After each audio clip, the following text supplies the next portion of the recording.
Hi friends, তোমাদের সাথে একটা ভিডিও শেয়ার করতে অবশ্যই এলাম। সেটা হলো আজকে আমি রান্না করছি কি বলো তো, চিকেন। কিন্তু চিকেনটা করছি কোথায় বলো তো, ইন্ডাকশানে। আর আমাদের বাড়িতে গ্যাস শেষ মানে ওটা কদিনের একটা ধাক্কা থাকে, জানো তো। এখানে কিছুতেই গ্যাস তাড়াতাড়ি আসবেই না, সে মানে দিব্যি খেয়ে থাকে। তো আমি ভাবলাম চিকেনটা যখন ইন্ডাকশানে রান্না করছি তোমাদের সাথে একটুখানি শেয়ার করি। তো বেশ ভালোই কষানোটা কমপ্লিট হয়ে গেছে। কষানোটা কমপ্লিট হয়ে গেছে, এবার একটুখানি জল দিয়ে এটাকে জাস্ট একটুখানি মাংসটা সেদ্ধ হোক। তো ভাবলাম তোমাদের সাথে একটু শেয়ার করি। এক্ষুনি বড়মশাইকে কল করবো, বদমাইশটা আসবে না, ওকে ছাড়া না খেতেও কেমন লাগে। এছাড়া কাজের সূত্রে না দুপুরবেলাটা বেসিক্যালি বাইরে খায়, আর ভালো মন্দ কিছু হলে ও ছাড়া যেন আমার খেতে ইচ্ছা করে না। আমার মতন এরকম অনেকেই আছে, বাড়ির কর্তা বলে কথা, ওদেরকে ছাড়া খেলে হবে? আমরাই ঝগড়া করবো, আমরাই সব করবো কি না।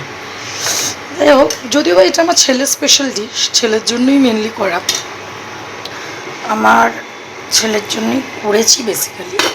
এবার ঝোলের আন্দাজে একটুখানি নুন দিয়ে দিলাম, গরম মশলা টশলা সব শেষ, বুঝেছো তো। তো আজকে নর্মালি জিরে গুঁড়ো করে রান্না, নুন, হলুদ, কাশ্মীরি লাল মির্চি আর জিরে রোস্ট করে ওটা গুঁড়ো করে রান্না করেছি। তো এটা একটুখানি ফুট ধরতে দাও, তারপরে সব করছি। তারপর ভাতটাকে বসাবো। মাঝে মধ্যে বেশ ভালোই লাগে।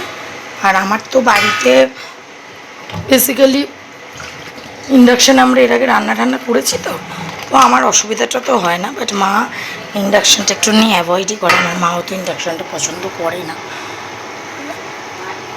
বেশি।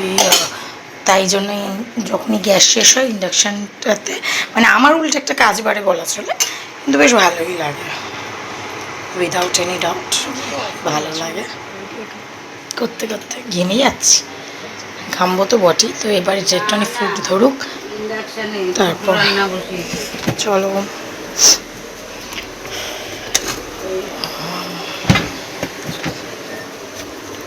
এখন কি নিতে এসছি বলো তো? ইয়াস, তো চলো আমি এখন রান্নাটা কমপ্লিট করে যাবো আবার দোকানে, বুঝেছো। তো এটা একটুখানি ফুট ধরলে তারপর আলুটা দেবো, তারপর যেই আলুটা একটু সেদ্ধ হয়ে যাবে নামিয়ে রাখবো, রান্না কমপ্লিট হয়ে যাবে।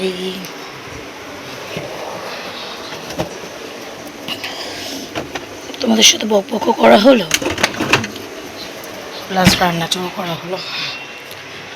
চলো, ফুট ধরার শুধু অপেক্ষাতে একটু আমি ঝোল ঝোল রাখবো, কারণ ইন্ডাকশানে যেহেতু রান্নাটা করছি, তো আদার্স আর কিছু করিনি, তো টেম্পারেচারটা একটু বাড়িয়েই দিলাম।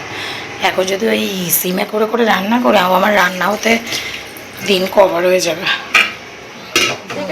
রান্না বান্না কমপ্লিট, চলো পরে কথা হবে। কমপ্লিট হয়ে গেছে, বাট আমি কল করেছিলাম আমি আমার বড়মশাইকে যে আসবার জন্য, যে দুপুরবেলা একটুখানি খেয়ে যাবে। বললো না, ও বেরিয়ে যাবে, ওর তাড়া আছে, আর ও এখন কিছু খাবে না, ওর যদি খিদে পায় বাইরে থেকে খেয়ে নেবে। যাই হোক, রাত্রিবেলা খাবে হয়তো। চলো বাই বাই। বাই বাই করছি, কিন্তু বাই বাই করবো না, কারণ কি এখন আর দোকান খুললাম না, একেবারে খেয়ে দিয়ে বেলা খাওয়া দাওয়া কমপ্লিট হয়ে গেছিলো।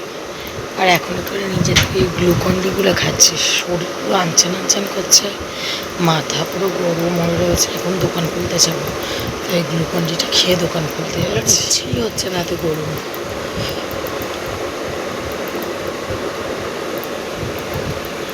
না খুললেই তো।